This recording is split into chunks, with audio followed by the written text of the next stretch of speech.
So a big hello. Oh, a big thank you to Leslie and the panel. I could listen to them for hours talking about this subject. So we're going to have a quick break now. Please use this to have a coffee, network, communicate, make friends, and we will see you back here at 10 to. Hello. So I think we'll get started now. It's almost 12 o'clock. So this is going to be a panel discussion about perinatal care. And my panel of very good friends are joining me today to discuss this. So perinatal health care is the time that women most neglect their health. It's the time that often their gynecology symptoms start and their health can often deteriorate. But why is it the time they neglect their health the most? This is because if once a lady gives birth, usually, or anyone has any traumatic or emotional or stressful event in their life, what would you normally expect? You'd expect them to rest. You'd come to me as your GP, I'd give you a med 3 and tell you to rest for 6 weeks. But during the perinatal time, and when someone gives birth, this is the time that their sleep is deprived, they're not eating well, they're not resting, and most of all, they're looking after a new human being, so they're not putting their needs first. So what can we do about this? As healthcare professionals, we need to work harder to bring awareness, we need to work on prevention, and we need to stop it affecting them later in life. So this is what we're going to really be discussing today. We need to reduce the consequences that occur during this time. So just to kick start, I'm going to Sunita first to discuss how we can do this and the perinatal journey. Thank you. So often people access healthcare around the context of a pregnancy, and that may be the first time healthy people are making contact. The focus remains on pregnancy, and then people go into the wild wilderness of healthcare. So it is for us to make sure that each health contact matters and that we prepare people for the next stage. So NHS England has invested money in the NHS England perinatal pelvic health scheme, the program, to try and use that maternity contact to educate people, to empower people, to raise awareness on how they can look after their pelvic health and well-being. And why this is important is because the consequences are huge. If you were to just think of numbers, about 25% of people going through this journey are going to have symptoms, which may be prolapse, which may be incontinence, bowel or bladder, pain or sexual pain and discomfort. So the consequences are huge, but there are barriers in accessing care. There's stigma in raising concern about their symptoms. And as Ishi said, the focus is so different for you at that stage. So how do we make sure we empower people to know that there is help, that this is not normal, and a lot can be done for it? Yeah, so what do we think the digital solutions can be to support this in particular? And sorry, I should have said, if the panel don't mind introducing yourselves before you speaking, this is on me as a chairing floor, but it's because I know them so well, I forget not everyone does. So yeah, please do that. But what we want to understand is the digital solutions in supporting that. Thank you. So I'm Sunita Sharma. I'm an obstetrician and gynecologist. I'm an NHS England clinical entrepreneur. So I'm in a place where I believe that for all these issues, technology is going to offer us a great solution to overcome the constraints we have, but actually make it a lot better. So there are digital solutions at each point of contact, each task, each step we can streamline and make better. So the future is bright. We need to just work through that process map the patient journey, the staff interaction for pelvic health. Thank you. Definitely. And Rohan, how could we use the evidence-based information that's already out there? Like, we don't need to produce more. We don't need to reinvent the wheel. We just need to make it more accessible. Any thoughts on how we could move forward to doing that? Hi, my name's Rehan. I'm obstetrician and gynecologist in East End of London, and I'm the regional lead gynecologist for London. It can't be easy, otherwise it would already be happening. It might be an interesting example of how technology moves at its own pace, but how it's adopted in society can move at a different pace sometimes. But I think maybe we can take advantage of what we understand about our communities by working directly with them. So one of the things so 4 of us work in the East End of London. I spend lots of my working life not speaking English, because it's my advantage as my family's not from England. They're from India, so I speak different languages. But actually, we talk about the words pelvic health, but do we even have a shared language that we can use? And in fact, is it really difficult for women to explain symptoms because there are no words for those symptoms or those parts of the body which are familiar to them in their own language? So when we're designing technologies, it's great and it will move at its own pace. But the thing is, if you don't co-design it with the communities who are going to use the technology, you could fall into a trap which is hundreds of years old. So the trap is the trap of what happened with biomedical research. This is a forum today about women's health. And biomedical research is inherently sexist. Not because anyone intended for it to be sexist, perhaps, maybe they did. But it is sexist because biomedical research for hundreds of years was based around men's health. So if you look at research into hypertension, look at research into diabetes, it's actually largely based on men. So you've got one type of difference there. But there are others. The differences around poverty. So things like digital poverty really start to play out in the East End of London. And there are definitely things about ethnicity, because the research of biomedical research in women's health is a notoriously racist story. So, look, I'm just some thick doctor. You guys have a massive opportunity to get this right, because you're at the forefront of technology. My feeling is the way in which you'll get it right is if at inception you work with the communities who are going to use it, then you won't find people are getting left behind. And a lot of the work we do in East London is about the community. So the Women's Health Hub is a community service, which has been brought to the patients. But the reason it works is because of collaboration. So the collaboration between not just secondary care specialists and primary care, but also the patients. And what is actually missing is to move it forward, in that small scale, it's doing quite well and, reducing the waiting lists and improving the care for local patients. But to bring it forward, we need to actually collaborate with the digital world, and that's what's missing. And, as clinicians, we often get very focused on that face-to-face interaction. So what we're asking today is for your help, your ideas, and your thoughts on how we can do that forward.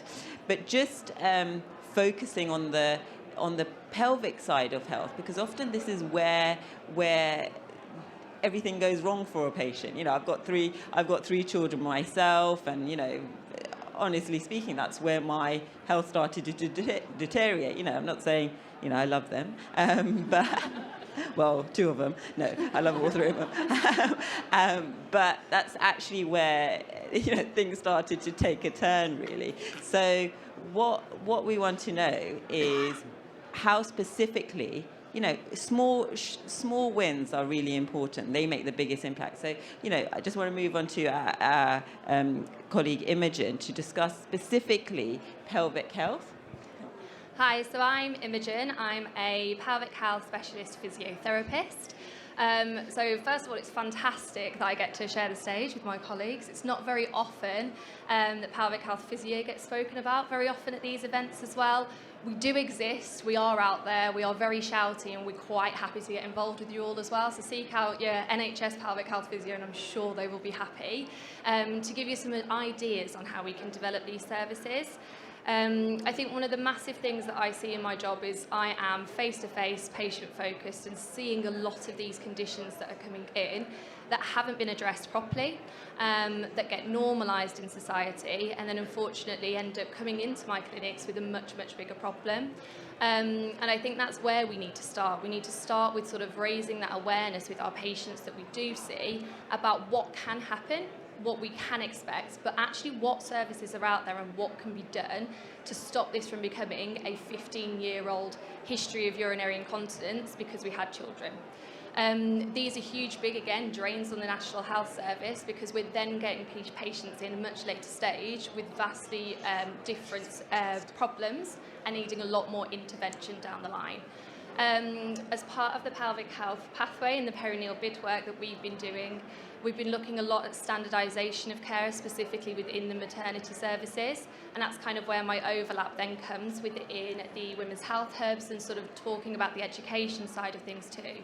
And I think one of the big overwhelming bits of feedback that we get from our patients is just the type of information that they receive. We know that we've got antenatal education classes that have been around forever, and a lot of this focuses on this is what baby's happening, this is what's happening to baby, this is what we do, this is how we change a nappy. But actually nobody really discusses with them how you actually give birth, what can happen when you do give birth, and what you do afterwards. So I think that big sort of element of education and getting it in at the right stage just then reinforces that idea that there is lots that we can do afterwards. I don't know whether any of you know the book that's called Pregnant Then Screwed. And it's, again, sort of reinforcing that information about it's fantastic, we get a lot of care through the antenatal period, but then what happens afterwards? I think pelvic health physio is that lovely little area of NHS where we do sort of deal with a lot of these conditions. I do find I spend a lot of my time educating. I don't mind that. If you haven't quite worked out, I can talk a lot. I do like to talk. But it's those basic bits of education that are missed, which then prevents me from providing my specialist care to a lot more patients because we're having to teach the basics first. Yeah, no, and, you know, it's not just about introducing the information about their health at that time. It's also, we could start earlier. You know, Sue and Leslie earlier spoke about education and getting into, and the first panel discussed about health education, sex education. This is something a lot of women are going to go through. So we can address it when they're at school. We can educate them. We can prepare them. We can prepare their future partners. You know, it's something that needs to happen early on. But the consequences continue later on in life. And I think that's why, you know, we often as doctors, we see patients in their 60s, in their 50s, in their 70s, dealing with the consequences of the perinatal time. So, you know, going on from that point, Janet, tell us a bit about the life course approach and what you would suggest. Thank you. So my name's Janet Barter. I'm a consultant in sexual and reproductive healthcare, which is a bit like a gynaecologist, but much more in the community. And the reason I do that is because I've always felt that we're really, really clever in medicine, but actually it's not clever unless we can get the medicine to the people that need it. So I thought I might tell you a tiny little story about when I was a fresh-faced GP in Sheffield many years ago. In those days, we used to do a lot of home visits. And I was sent round to see a woman who was in her 40s. Now, I arrived at her doorstep, she opened the door, she looked very surprised, and it turned out I'd been sent to the wrong house to see the wrong woman with the same name. But this woman that I did end up going to see had avoided going out of her house for the last 12 years because of her incontinence.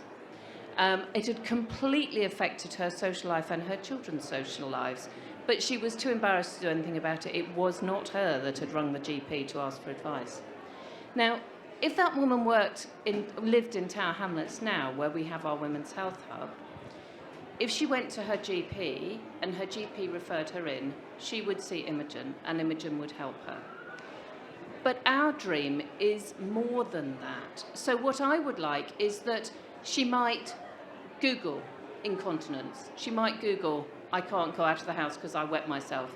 And what she would find is the Tower Hamlets Women's Health Hub information platform, which would give her information, and it would let her realise that other women were suffering from the same thing as her. It might introduce her to an online community of other women who'd had similar problems. It might introduce her to a chatbot who could maybe explain to her what would happen if she did come into the Women's Health Hub. She might be able to book a phone call with Imogen, or possibly a group meeting with Imogen and those other women, because there's a lot of them who are suffering from the same problems. And it might allow her to book an appointment in the Women's Health Hub where she would see Imogen, or, you know, if she does have a prolapse, she might see a gynecologist, she might need surgery, and that would get her pathway into that. We haven't got there yet. That's our next phase, and that's our dream. But actually, you're probably all sitting there going, well, that's easy. Why don't they just invent that? In the NHS, it's not easy.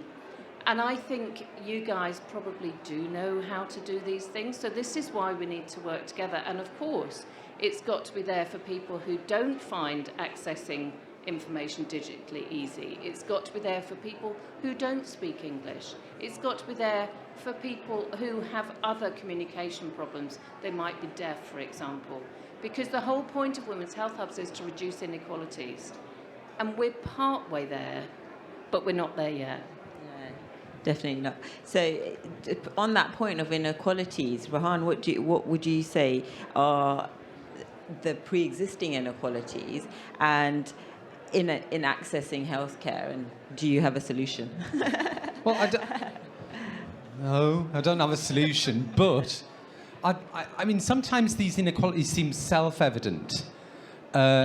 You may, for example, have heard of the Lines on the Line project some years ago, where they track life expectancy as you go east in London, and you live less long as you go into Newham and then Barking and then into Dagenham.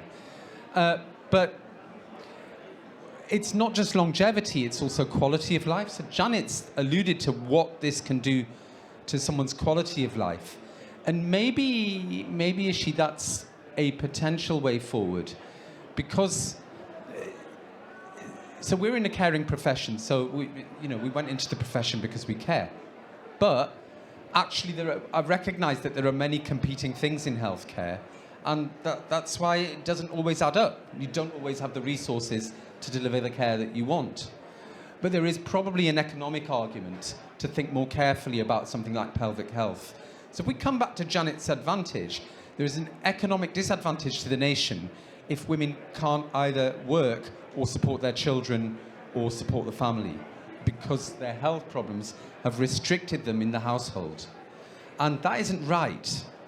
But that might be a way forward.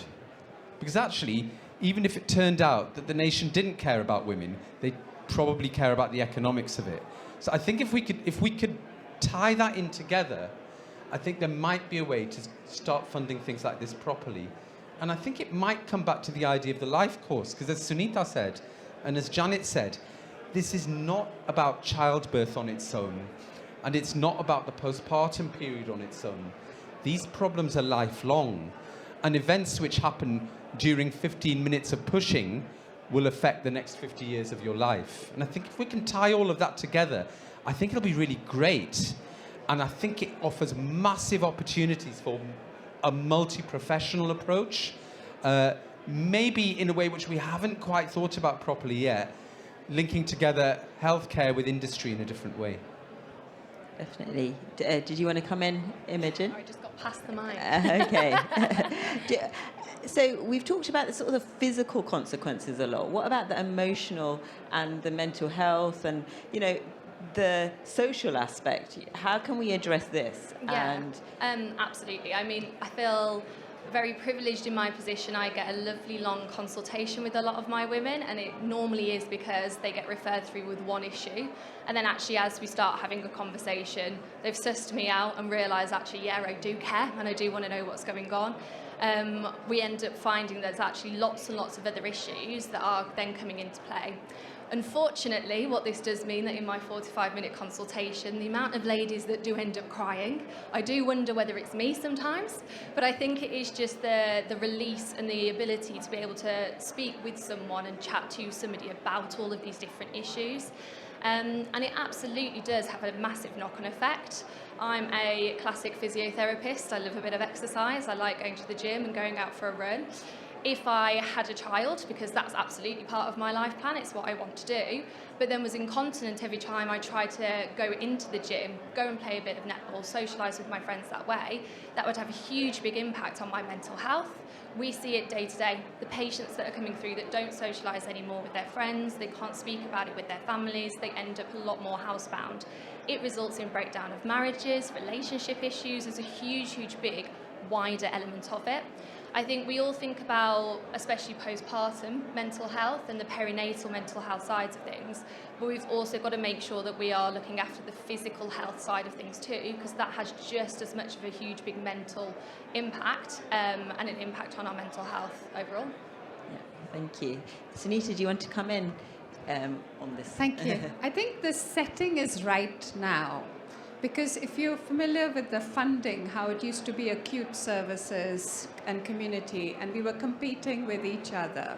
Whereas now, with the approach of local population, the ICS taking on local population, and coupling that with life course approach.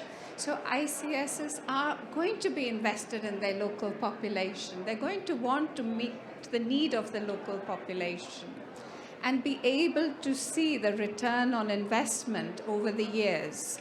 Whereas acute services are slightly detached. They are sort of acute consultations, you do a surgery and they go home. So I think the model and the setting is perfect now. And we need to make sure that we can streamline that process, collect data, to show we are making a difference. And like Rehan said, be able to show the financial gains that we are making for our local population. Not NHS as a whole, because immediately people, there are differences in how you'll interpret the data for your local population with the different barriers in access that there may be. So I think we can use this to our advantage and not losing more time into addressing this. Yeah, exactly. I feel within women's health, we feel we've made a huge movement here.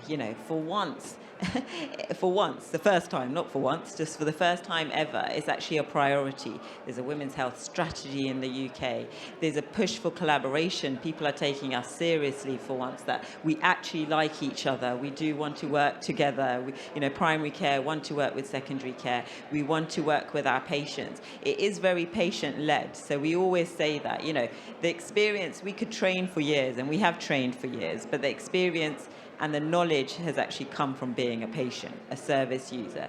So this collaboration, this foundation is there, but it will be stagnant unless we move with the times. And that's why we're here today. So this is, an event that we've been quite excited to find out how we can move with the times. Just taking forward the community services and the Women's Health Hub. Janet, can I bring you in to discuss how you would see, you talked about the platform already and that accessibility, but for our older patients with those consequences, how do you see the Women's Health Hub working in a wider scale? Yeah, it's interesting, isn't it? And thinking about the life course approach, we're talking about teenagers understanding, as you say, what childbirth is like, what happens.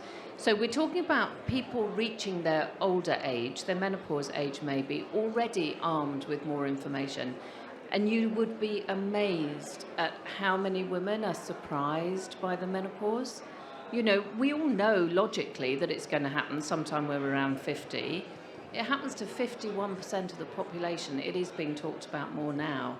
But a lot of women are surprised. They haven't really thought about it. They don't really know much about it. It's going to happen to somebody else. And I do think, and I don't know how this works with technology, but you'll probably be able to tell us, one of the things that women really, really value is being able to speak to other women. So we have groups, and this may surprise you, but for our women who have sexual pain, we have group work. Now, you would think that most women wouldn't want to talk in a group about their sexual problems, their sexual pain, their fear, their stigma, their anxieties.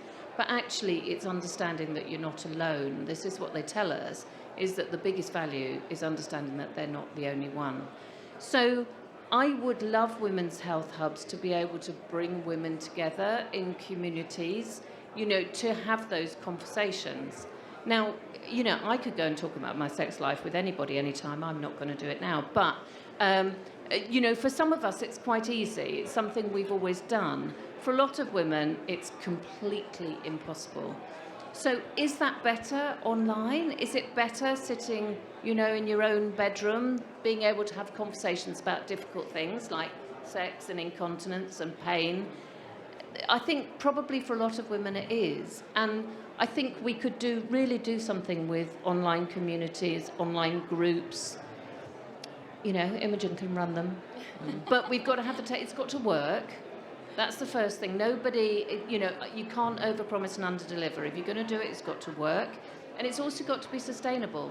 It can't be that your next door neighbour tells you about it, but by the time you get online, it's gone. So, you know, and to be sustainable, that means it's got to be cost effective and doable. Because the history of women's health is you get champions who get very excited, do lots of amazing stuff, and then move on, and it all dies away. So whatever we do does have to be sustainable.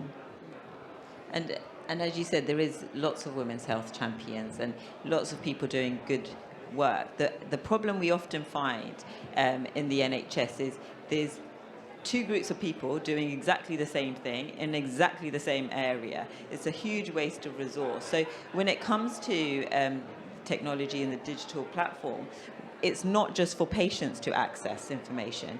It needs to bring healthcare professionals together and working on the same thing, bringing resources together. I'm going to get, someone may come after me for saying this, but I don't believe there's not enough resources out there. I just feel they're channeled into the wrong place. So, you know, this is a way we can bring things together.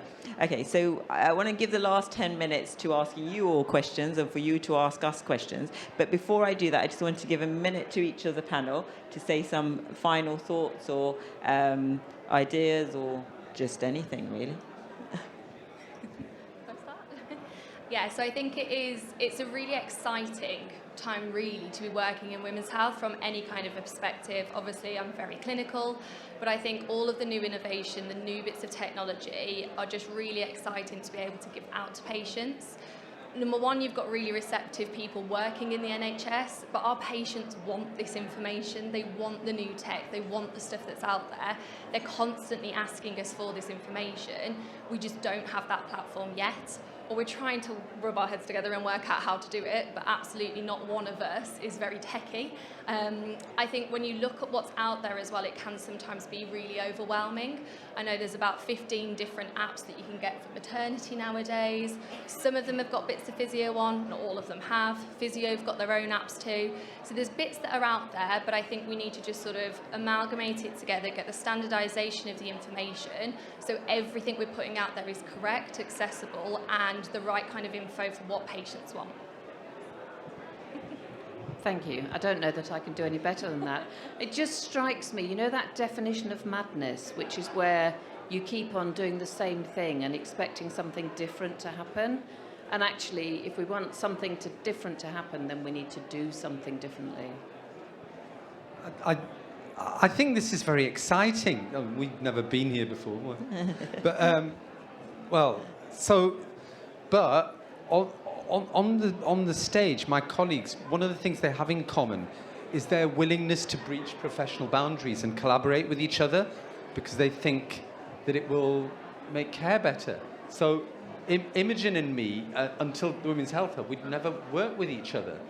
And in fact, it's an embarrassment to me that in my professional career, I've never been able to have such a close working relationship with a women's health physiotherapist as we do now. And Janet and Ishi and I, certainly, we dreamt of this for years before it happened, and Sunita's just an inspiration. But the thing about the collaboration, maybe one of our next steps, is, Imogen, as you said, is to think about the technology side. So we'll, we're not proud. We'll work with anyone, but we do know our communities. Thank you. I think the focus on the user experience, the user interface, and how we can make a difference for them. Again, we are much more wiser in that journey rather than creating it for an organization or a professional group. So tapping into that, because the hub, it is there, it's available, accessible, they're going for other things. And if you can just bring in those other well-being domains, normalize access to it, you've got a perfect solution. Yeah, definitely. So before we go to questions, I'm quite aware that you've heard the words Women's Health Hub a lot, and some of you may be actually saying, what the hell is that? So this is what we are working towards in the NHS, and I know the other panelists touched on that. So just so you have a bit of an overview of what we're talking about in regards to North East London, is we have created a model, a service, which is called a single point of access. So all gynae referrals, except 2-week waits, maternity, which we're working on actually collaborating with the Women's Health Hub, and emergency care, so something that someone has to go to A&E for, all gets triaged by what's called an MDT, a multidisciplinary team. So that team is made up of a GP, a gynecologist, and an SRH consultant who triage, look at the gynae referrals that are coming in before they go to secondary care. Either advice is given back to the GP, or the patient is booked into the community service, or they're booked into the gynae outpatients. So it's a community service, but very much working with secondary and primary care. It's upskilling GPs, and it's a actual place. But the women's health hubs that you might hear about in different areas, so in our own patch in North East London, we have another women's health hub in Hackney, so who Sue Mann leads on there, and that is a very different model. So they have the women's health hub in GP practices. So no size fits all. And the bigger picture is really the women's health hub is a concept. It's about improving care in a collaborative, holistic way. So whether this concept is virtual, what is the virtual ask, what is the virtual place for in a women's health hub. So this is something we're exploring. So I just wanted to make sure everyone knew what the women's health hub we were talking about, and the fact that this is something that's growing. There's women's health hubs popping up. We're there to support the women's. A lot of the work myself and Rahan do is helping the region, helping London region. We're both regional leads, and we support each ICB, each borough in trying to implement their women's health hubs. So from that, I'd like to go to questions.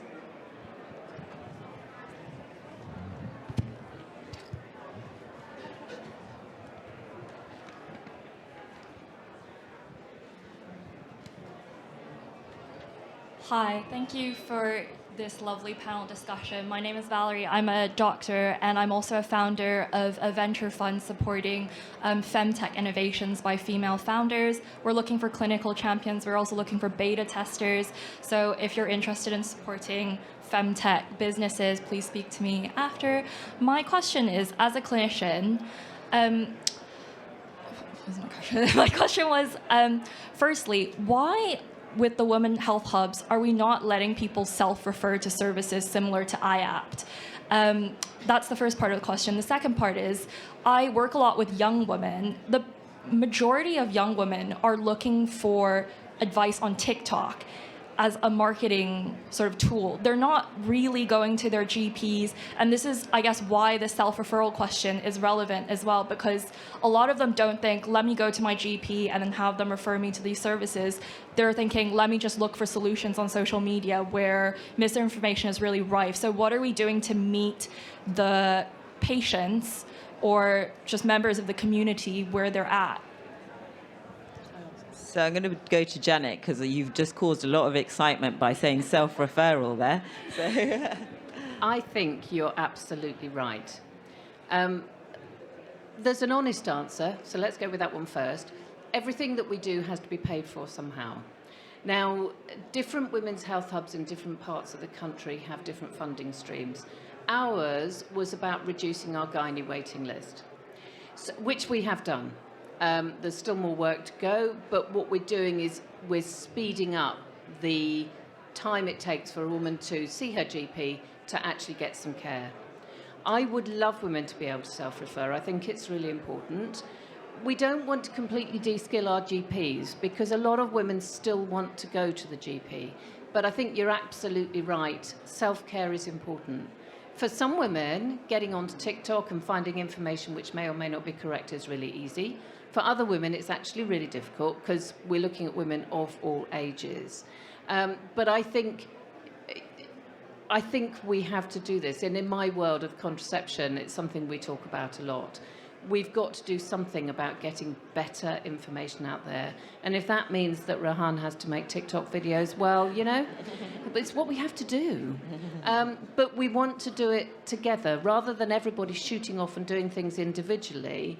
As Ishi says, it's important that we collaborate and work together so we're not just constantly reinventing the wheel. So did anyone else want to add there? Shall I jump in? So in regards to the TikTok, I do want to touch on that because with what we find with the digital offers that are out there is, as a GP, I have a patient who comes in with depression and I say, oh, can you download this app? I'll review you in 2 weeks, do this, this, and this. They come back. Have they downloaded the app? Maybe. Have they opened the app? No. So I think what we need to work on, I like the TikTok idea because we need to see what platforms they're using and take the digital offer to them. And I think that's very important. You'd be surprised. You know, I have patients who can't speak or read English, but they're communicating with their family back home. They're doing their Snapchat stuff all over, you know, sorry, obviously I'm wrongly placed here when it comes to the digital side of things, but they are aware. But what they're not willing to do is download something that's alien to them. So we need to take the education to them. And Sunita and myself had our own little panel discussion yesterday when we were talking. And the key, something she said was keep it simple. You know, keep it simple, because the majority of patients aren't going, or people, including myself, don't want to read a whole load of information before they come to a possible solution. So any more? On the TikTok thing, what you'll do is you will find a lot of pelvic health physios on TikTok and Instagram. I haven't mentioned it to these guys yet because I had a feeling that it'd end up being on one of these big screens. Yeah. So that I do have a TikTok and an Instagram. I know. It's you can't beat them, join them.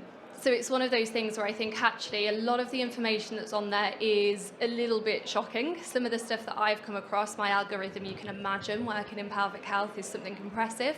I don't always want to open up my Instagram and TikTok on the tube because you never know what's going to pop up. But I do think it's making it short, sharp, snappy. People have got 5 minutes in between meeting, they're scrolling on there. Why not make it educational but make it correct? And I do think sometimes with the NHS, we've got to move with the times. There's a lot of younger clinicians coming through now. We know what all of our friends are doing. And the engagement is there. It's interesting. The amount of people that do come through and say, well, I've watched this video and I'm going to do pelvic floor exercises in time to a beat. Some of it's good, some of it absolutely impossible, but it's just then allowing those patients to work out what they should be looking at and what they shouldn't be looking at and questioning it a little bit more too. So I think if you can get those sort of bits of information out there, with a big brand like the NHS, all of our information, everything that we put out there is always research guided, it's the most up-to-date information, so they should hopefully be the things that start filtering through these systems. So yeah, there's absolutely a place for it. It's just getting the right information out there. Perfect. Any other questions? Oh, I think there's someone over. Thank you again for a wonderful and really interesting talk. My name's Maiwa and I'm an obs and gynae trainee. And one of my questions is I never worked anywhere with a women's health hub. And so how do we incentivize the ICBs to provide them in regions and regional areas so that, again, as trainees, we can work in them, but also we can refer to them and women can get local community care in the area that's actually really beneficial and will help reduce waiting lists? And my second question is in regards to TikTok and social media.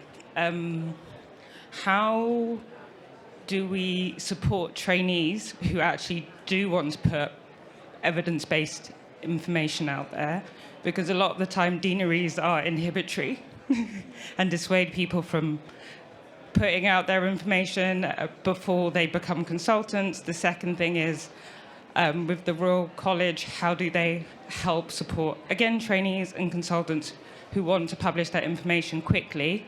Because we are competing with lots and lots and lots of very questionable information on a daily basis. And actually, that is where most of, I would say, my under 35 patients I see in clinic are getting their information, Instagram and TikTok and Facebook. So thank you for that question. The ICB one I'm going to give to Rahan, but in regards to what you said, I don't have a solution, but what you said is really important, especially when it comes to those trainees, and actually increasing morale in the service we provide and amongst our staff and amongst our NHS staff. It's a different world now, so we should be promoting them, promoting the people who are on the ground and working. But let me just go to Rahan for that ICB question. Yeah, it's nice to meet you.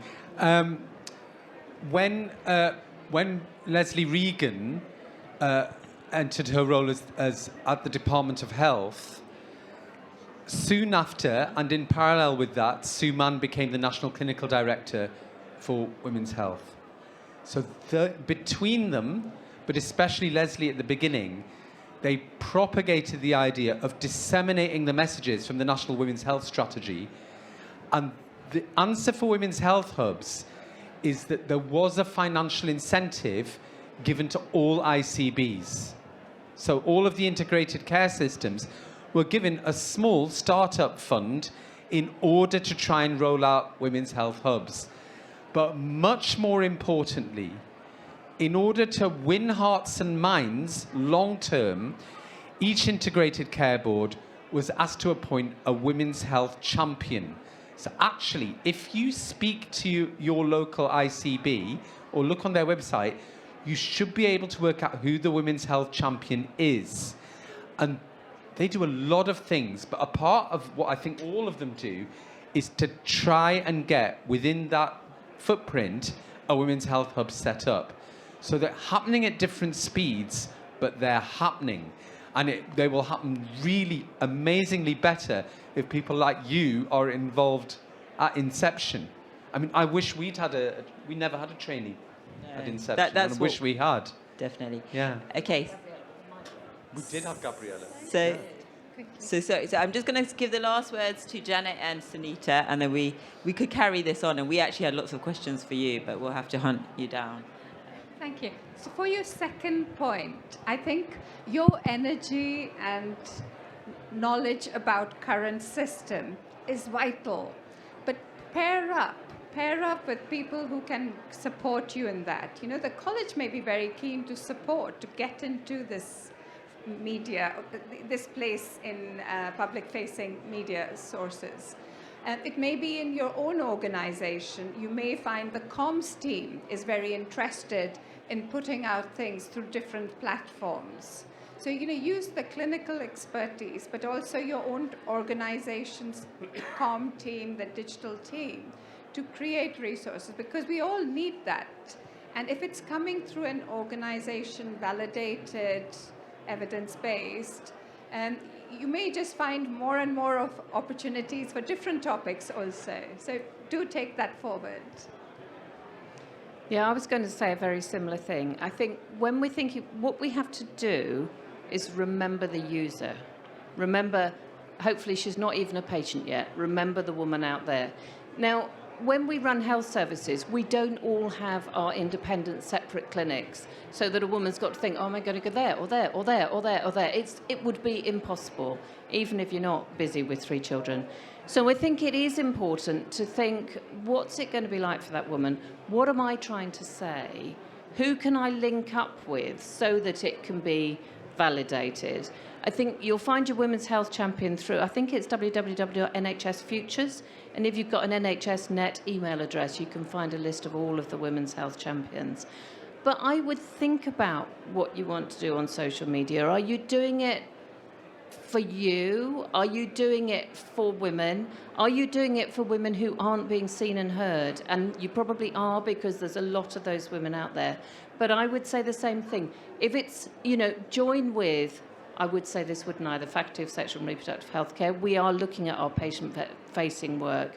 I'm sure the RCOG are as well. But I would suggest linking up with other people so that the poor woman out there just doesn't have hundreds of thousands of people saying similar but different things.